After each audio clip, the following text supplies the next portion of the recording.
आजकल अक्सर मैं देख रहा हूँ कि डाइवोर्सेस के केस, मल्टीपल अफेयर्स के केस बहुत ज्यादा आ रहे हैं। 18-18, 20-20, 25-25 साल लोगों को हो जाते हैं, लेकिन सुखी ही नहीं रह पाते।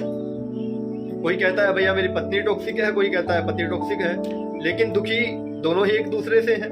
ना तो पत्नी कह सकती मैं सुखी हूँ और ना पति कह सकता मैं सुखी हूँ, क्योंकि क्लेश तो दोनों की साइड से ही हो रहे हैं। अब देखिए, कहीं ना कहीं आपका ये कर्मदंड भी है।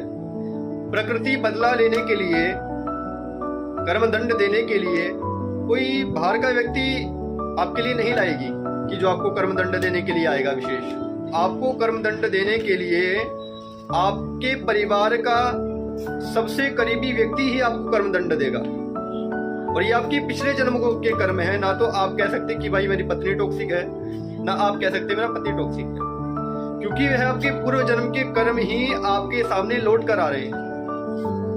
बस प्रकृति ने सबसे करीबी को चयन कर लिया है कि ये इसको कर्मदंड देगा। कहा भी जाता है कि दाम्पत्यम अनुकूलम चेद किम स्वर्गस्य प्रयोजनम, दाम्पत्यम प्रतिकूलम चेद नरकम किम ग्रहमेव तत्। यदि दाम्पत्य जीवन अच्छा हो जाए तो भैया स्वर्ग मानो घर पर चलकर आ जाता है, और दाम्पत्य जीवन आपका पार्टनर ही टॉक्सिक हो जाए तो मानो किसी नरक की आपको आवश्यकता नहीं है, आपका जीवन ही नरक तुल्य हो जाता है। आप संपूर्ण जीवन बस एक दूसरे से जंग लड़ते रहेंगे।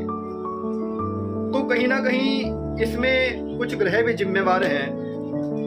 आप अपनी कुंडली में देखिए, कहीं आपका सप्तमेश तो पीड़ित नहीं है।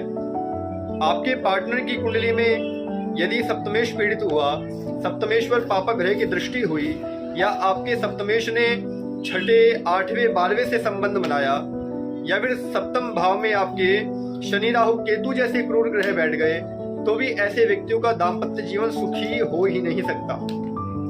मेरे पास तो प्रतिदिन की 10 से 12 कुंडली आती हैं, उसमें से 5 से 6 कुंडलियां तो इसी प्रश्न को लेकर आती हैं कि दाम्पत्य जीवन हमारा सुखी कैसे होगा।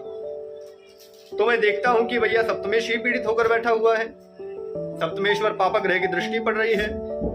या फिर नवमांश कुंडली में यदि देखें तो भैया शुक्र किसी का खराब है। पुरुष की कुंडली में शुक्र और स्त्री की कुंडली में यदि गुरु खराब है, चंद्रमा दोनों की कुंडली में खराब है, तो दाम्पत्य जीवन कहीं से कहीं तक सुखी हो ही नहीं सकता।